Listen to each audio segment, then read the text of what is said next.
Halo semua, selamat datang di channel kami, Jurnal Kriminal bersama saya Atika Hawalo. Bagi Anda yang menyukai pembahasan tentang kasus-kasus kriminal, kami sengaja membangun channel ini untuk Anda. Jangan lupa untuk mendukung channel kami dengan cara subscribe, like, komen, dan share ke media sosial yang Anda punya.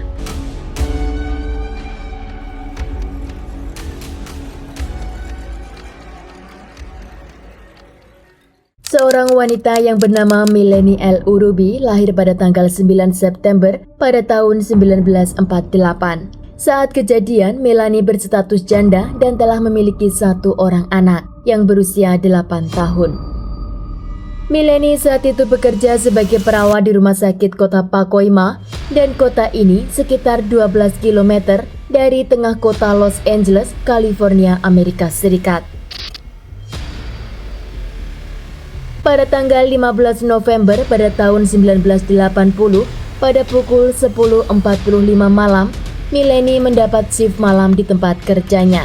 Melanie mengendarai mobil pick-up-nya dan saat dia berhenti di sebuah lampu merah, di sana saksi mengatakan jika dia melihat ada dua orang pria yang menghadang mobil Melanie. Dan mereka masuk ke dalam mobil itu, satu masuk pintu pengemudi dan satu masuk lewat pintu penumpang. Melanie berada di tengah-tengah kedua pria asing dan salah satu dari mereka mengambil setir mobil itu. Dan saksi mendengar jeritan Melanie sebelum mobil itu melaju dengan kencang. Karena Melanie adalah pekerja yang sangat rajin dan disiplin, maka ketidakhadiran Melanie malam itu sudah dijadikan tanda jika sesuatu yang tidak baik terjadi kepada Melanie. Mereka berusaha menghubungi telepon Melanie di rumahnya, namun mereka tidak mendapat jawaban. Keesokan harinya, wanita yang bernama Shirley, teman kerja Melanie, melaporkan hilangnya Melanie ke kantor polisi.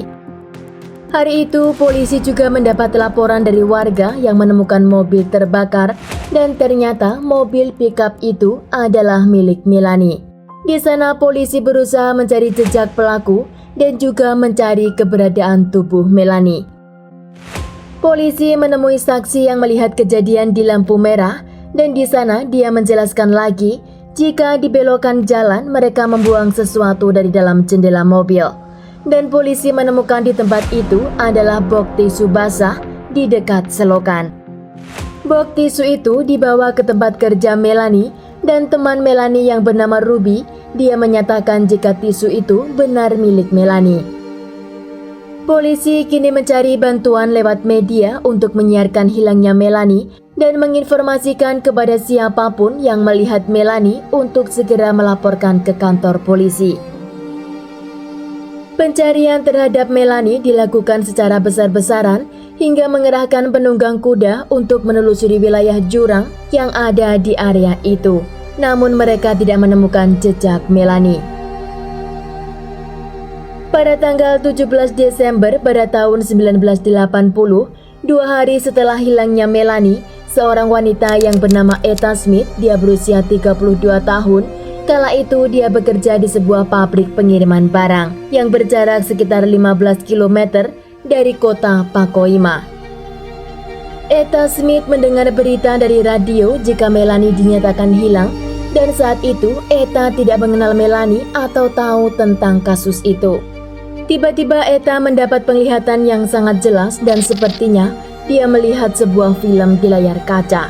Etta berusaha untuk melupakan apa yang ada di penglihatannya itu, namun setiap kali dia berusaha menepisnya, pandangan itu kembali muncul di kepalanya. Hingga Etta pun tidak tahu kenapa penglihatannya itu tidak membiarkannya tenang dan terus mengganggunya. Dalam pandangannya itu, Etta melihat jurang, jalan berbelok, semak belukar, perbukitan di latar belakang, dan juga jalan tanah menuju ke sesuatu yang putih. Etta meyakini jika yang putih itu kemungkinan adalah seragam Melanie, dan dia juga melihat yang kemungkinan adalah tubuh Melanie. Dan penglihatan Etta itu adalah petunjuk di mana lokasi tubuh Melanie berada. Etta tidak tahu persis di mana tempat itu, tapi dia merasa tahu jalan menuju lokasi itu. Etta tidak pernah menganggap dirinya sebagai paranormal atau sebagai orang indigo, Namun sejak kecil dia sering melihat sesuatu yang sulit untuk dia jelaskan.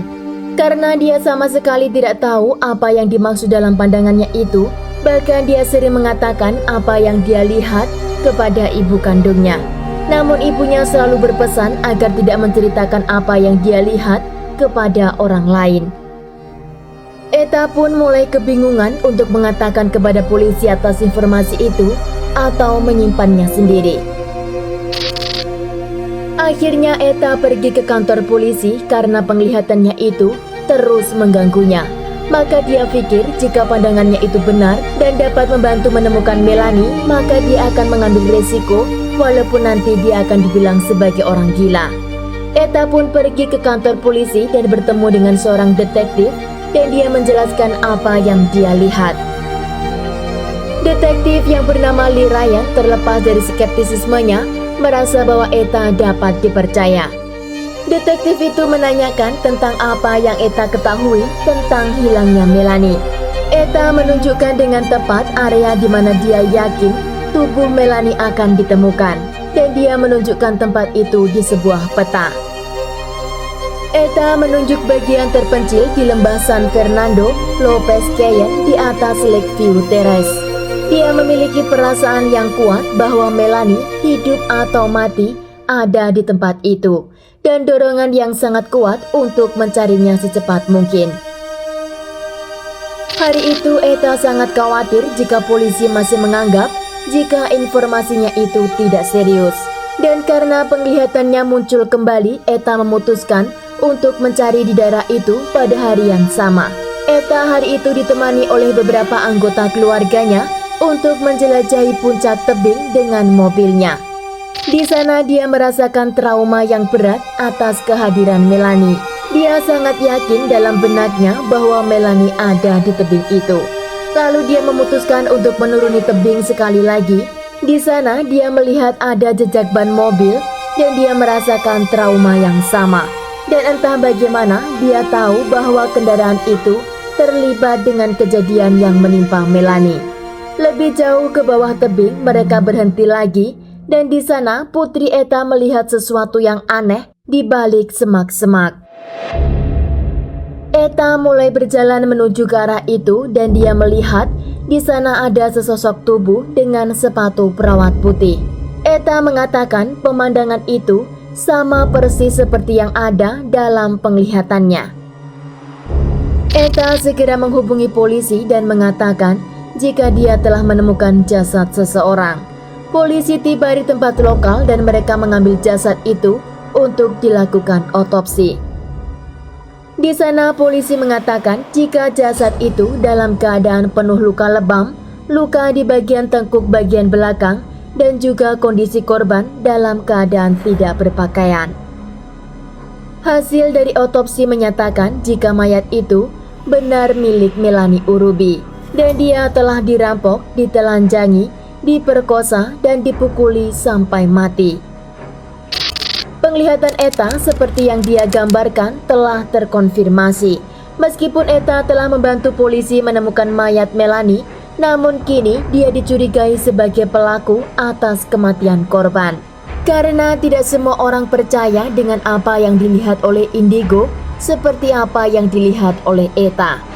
Polisi menduga kenapa Eta memiliki pandangan dan dapat menceritakan secara detail karena dia terlibat secara langsung atau tidak dengan kasus kematian korban. Eta akhirnya dibawa ke ruang interogasi dan di sana dia dicecar dengan berbagai pertanyaan selama berjam-jam. Sehingga Eta diharuskan untuk melakukan tes poligraf, namun demikian Eta dinyatakan tidak berbohong.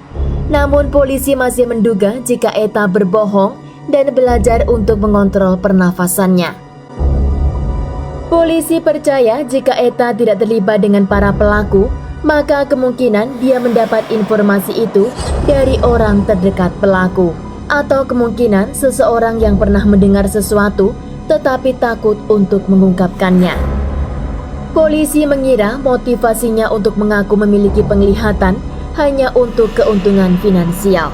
Eta akhirnya secara resmi didakwa dengan keterlibatan kasus pembunuhan terhadap Melanie. Beberapa hari kemudian, polisi mendapat telepon dari seseorang yang tidak mau disebutkan namanya, dan di sana dia mengatakan jika Melanie meninggal dengan hantaman batu di bagian belakang kepalanya. Pada tanggal 20 Desember, polisi menerima telepon lagi, dan kini orang itu mengatakan jika dia tahu siapa yang melakukan pembunuhan terhadap Melanie. Lalu orang itu diajak bertemu oleh detektif, dan di sana dia mengatakan jika anak tetangganya yang berusia 17 tahun adalah pelakunya. Karena saat itu dia masih termasuk anak di bawah umur, maka detektif memutuskan untuk menemui kedua orang tuanya. Di sana polisi menerima informasi jika seorang pria yang bernama Louis Morgan yang saat itu berusia 20 tahun juga terlibat dalam kasus pembunuhan. Kedua anak itu akhirnya dibawa ke ruang interogasi, dan tidak lama Louis mengakui apa yang dia perbuat pada malam tanggal 15 itu. Di sana dia sedang bersama dengan teman lainnya yang bernama Spencer Nelson, yang saat itu dia berusia 21 tahun. Mereka malam itu sangat membutuhkan uang dan berencana untuk menculik seseorang. Malam itu Melanie berada di tempat dan waktu yang salah. Di saat di lampu merah itu mereka masuk ke dalam mobil Melanie dan menyetir mobil itu ke sebuah semak-semak. Di sana mereka memperkaos korban secara bergiliran, dan Louis meminta kepada Nelson untuk meletakkan korban di sana setelah mereka mengambil barang dan juga menikmati tubuh korban. Louis pergi ke mobil untuk mengambil tali, namun ketika dia melihat ke belakang, dia melihat Nelson sedang mengambil batu yang besar dan menghantam kepala korban. Setelah mereka menghabisi korban lalu kembali ke dalam mobil, mereka juga membawa batu yang digunakan untuk menghabisi korban. Lalu dia mengantarkan anak yang berusia 17 tahun itu ke rumah orang tuanya. Louis dan Nelson menyetir mobil itu ke tempat di mana mobil Melanie ditemukan, dan di sana mereka menyalakan api sebelum akhirnya melarikan diri. Menurut pengakuan Louis, Nelson membuang batu yang digunakan untuk menghabisi korban di dekat rumah pacarnya. Namun keesokan harinya batu itu tidak lagi ada di sana. Polisi lalu mengetahui jika orang yang menelpon pertama kalinya dan menginformasikan tentang pelaku adalah pacar Nelson. Polisi menemui pacar Nelson dan di sana dia memberikan batu yang digunakan oleh Nelson untuk menghabisi korban. Pada tanggal 21 Desember pada tahun 1980, Etta dinyatakan bebas karena terbukti tidak ada keterlibatannya dalam kematian Melanie. Etta menerima ganti rugi sebesar $27.000 karena telah ditahan di penjara oleh pihak kepolisian. Etta mengatakan jika apa yang dia lakukan itu tidak membuatnya merasa takut. Jika dia punya penglihatan lagi untuk membantu seseorang, dia akan lakukan lagi. Ketiga pelaku dijatuhi hukuman seumur hidup dengan dakwaan perampokan, pemerkosaan, juga pembunuhan tingkat pertama. Sekian kasus hari ini, jangan lupa tinggalkan like dan komen. Jika Anda tidak keberatan, klik tombol subscribe untuk mendukung channel kami. Terima kasih saya ucapkan kepada Anda para subscribers. Sekian, sampai jumpa di kasus berikutnya.